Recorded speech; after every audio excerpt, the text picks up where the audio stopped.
Baik, bismillahirrahmanirrahim. Assalamualaikum warahmatullahi wabarakatuh. Alhamdulillahirabbil alamin wa bihi nasta'in wa ala umurid dunya waddin. Assalatu wassalamu ala sayyidina Muhammadin wa ala alihi wa sahbihi ajma'in. Amma ba'd. Yang terhormat kepada dosen pengampu mata kuliah pengembangan kurikulum, yakni Ibu Dr. Helna Nelis, MPD, dan kepada teman-teman sekalian yang berbahagia. Izin memperkenalkan diri, saya Imro'atus Soleha dengan NIM 231210182, mahasiswi Universitas Islam Negeri Sultan Maulana Hasanuddin Banten, jurusan Pendidikan Agama Islam semester 4. Video ini guna untuk memenuhi mata kuliah pengembangan kurikulum.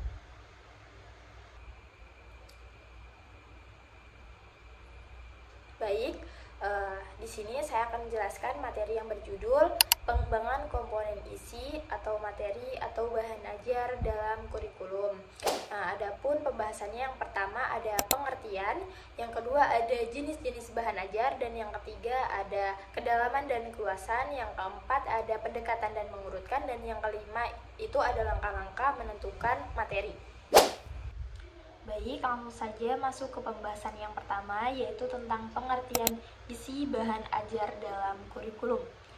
Isi bahan ajar dalam kurikulum merupakan komponen penting yang berisi materi, pengetahuan, keterampilan, dan nilai-nilai yang harus dicapai siswa ataupun peserta didik untuk mencapai tujuan pembelajaran yang telah ditetapkan.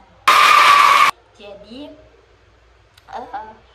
isi bahan ajar dalam kurikulum ini kayak suatu yang sangat penting banget gitu loh. Sehingga dimana di dalamnya tuh berisi yang tadi telah disebutkan, yaitu berisi materi, pengetahuan, keterampilan, dan nilai-nilai yang mana ini tuh harus dipelajari oleh siswa ataupun peserta didik supaya apa? Supaya mereka tuh mencapai tujuan pembelajaran yang telah ditetapkan oleh kebijakan tersebut.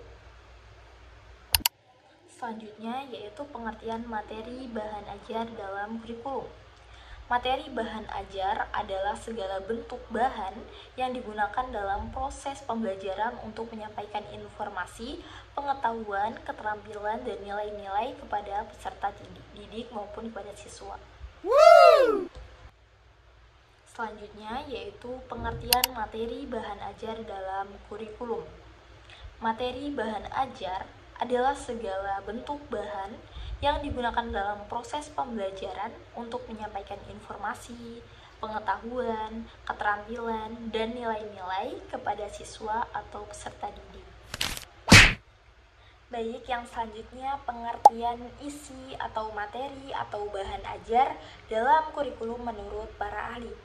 Widodo dan Jasmadi dalam Lestari 2013 mengungkapkan, bahan ajar adalah seperangkat sarana atau alat pembelajaran atau metode dan batasan-batasan dan cara mengevaluasi yang didesain secara sistematis dan menarik dalam rangka mencapai tujuan yang diharapkan, yaitu mencapai kompetensi atau subkompetensi dengan segala kompleksitasnya.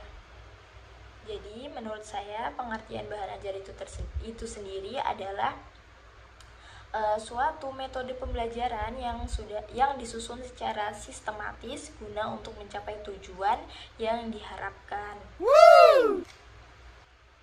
Yang selanjutnya ada kedalaman dan keluasan materi bahan ajar.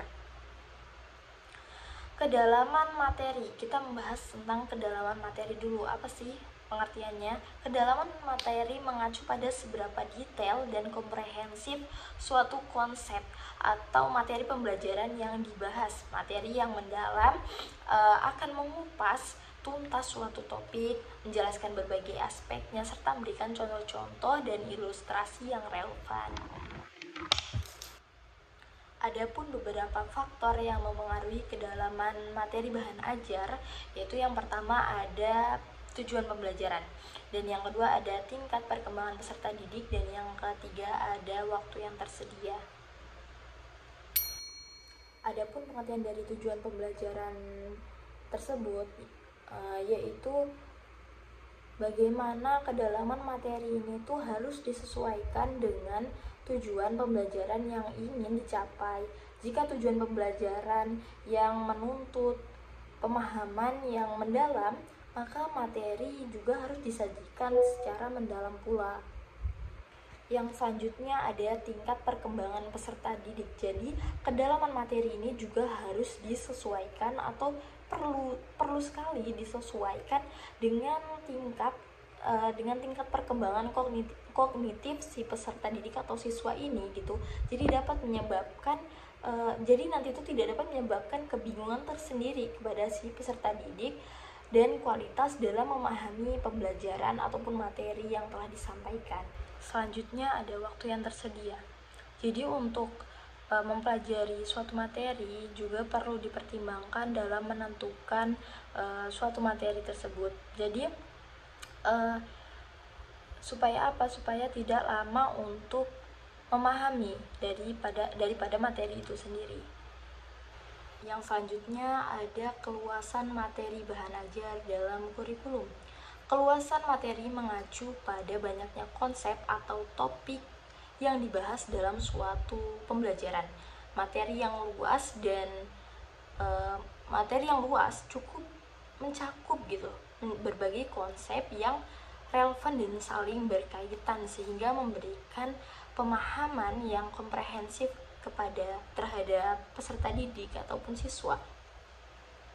Adapun beberapa faktor yang mempengaruhi keluasan materi bahan ajar dalam kurikulum, yaitu yang pertama ada tujuan pembelajaran, yang kedua ada kurikulum, dan yang ketiga ada waktu yang tersedia. Baik, yang pertama ada tujuan pembelajaran. Kan tadi faktor-faktor yang mengaruhi keluasan materi, antara lain yang pertama itu ada tujuan pembelajaran. Jadi di sini tujuan pembelajaran di sini itu keluasan materi juga harus disesuaikan dengan tujuan pembelajaran yang ingin dicapai. Jika tujuan pembelajaran menuntut pemahaman yang luas, maka materi pembelajaran ataupun metode pembelajaran juga harus disampaikan secara luas pula. Yang selanjutnya ada kurikulum. Jadi kurikulum yang berlaku juga harus mempengaruhi keluasan materi yang harus diajarkan. Karena kurikulum itu biasanya telah menentukan topik-topik apa saja yang harus dipelajari oleh siswa ataupun peserta didik. Yang selanjutnya ada waktu yang tersedia. Jadi waktu yang tersedia juga harus dipertimbangkan ataupun perlu dipertimbangkan dalam menentukan keluasan materi. Materi yang terlalu luas mungkin membutuhkan waktu yang cukup lama untuk dipelajari oleh peserta didik ataupun siswa. Jadi dapat disimpulkan bahwa materi yang terlalu mendalam namun kurang luas dapat membuat siswa ataupun peserta didik memiliki pemahaman yang sempit tentang suatu bidang studi. Sebaliknya, materi yang terlalu luas namun kurang mendalam dapat membuat peserta didik yang memiliki pemahaman dangkal hanya memiliki pemahaman yang dangkal tentang berbagai konsep. Masuk ke pembahasan selanjutnya yaitu tentang pendekatan dan mengurutkan bahan ajar. Urutan penyajian atau sequencing materi atau bahan ajar sangat penting untuk memudahkan atau untuk membantu peserta didik dalam mempelajari dan memahami suatu materi pembelajaran. Urutan umum yang sering digunakan yang pertama ada pendekatan prosedural, yang kedua ada pendekatan hierarkis, dan yang ketiga ada pendekatan spiral, dan yang selanjutnya ada pendekatan kronologi, dan yang terakhir ada pendekatan tematik. Baik, yang pertama ada pendekatan prosedural atau biasa disebut urutan prosedur. Jadi urutan materi pembelajaran secara prosedural ini menggambarkan langkah-langkah secara urut sesuai dengan langkah-langkah melaksanakan suatu tugas begitu. Adapun contoh dari pendekatan prosedural itu tersendiri yaitu contohnya misalnya langkah-langkah membuat kue, siswa diajarkan membuat kue ataupun melakukan pertolongan pertama. Yang selanjutnya ada pendekatan hierarkis ataupun urutan konsep. Nah, jadi urutan materi pembelajaran dimulai dari konsep yang paling sederhana dan mendasar, basicnya.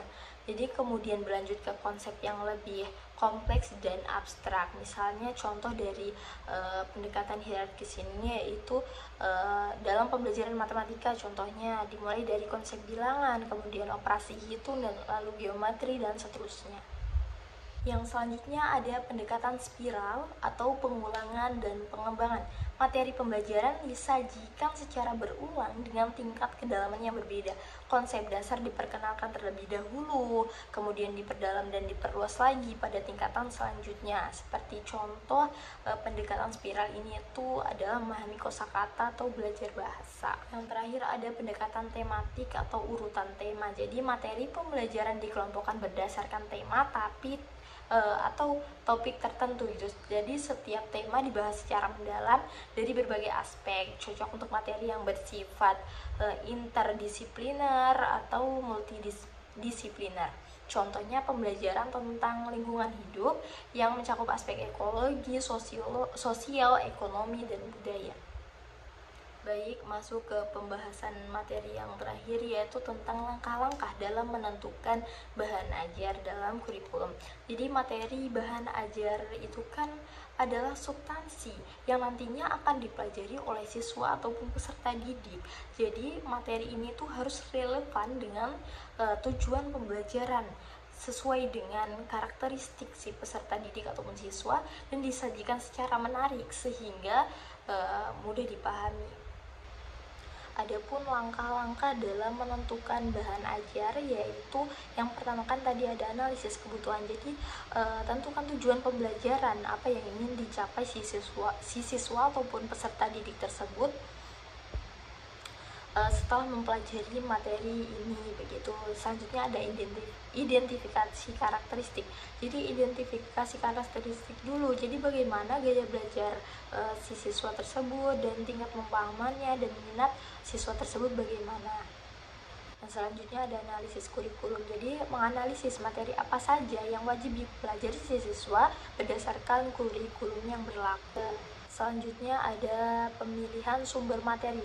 Jadi pemilihan sumber materi di sini tuh jadi seperti pilih, misalnya contohnya pilih buku yang relevan gitu, atau sesuai dengan kebutuhan si siswa ataupun peserta didik. Yang selanjutnya ada penyusunan materi. Jadi struktur materi ataupun susun materi secara tersistematis mungkin dari konsep dasar hingga yang lebih kompleks. Dan selanjutnya ada evaluasi materi. Jadi uji coba nih, coba berikan materi kepada kelompok siswa kecil untuk mendapatkan umpan balik. Selanjutnya evaluasi materi. Jadi setelah materi pembelajaran itu kita mengevaluasi materi gitu. Apakah materi pembelajaran yang digunakan itu dapat menarik minat siswa ataupun tidak, ataupun dapat meningkatkan pemahaman si siswa ataupun peserta didik atau tidak. Itu perlu dievaluasi untuk menentukan langkah-langkah menentukan bahan ajar dalam kurikulum. Baik, mungkin cukup pembahasan yang saya telah paparkan.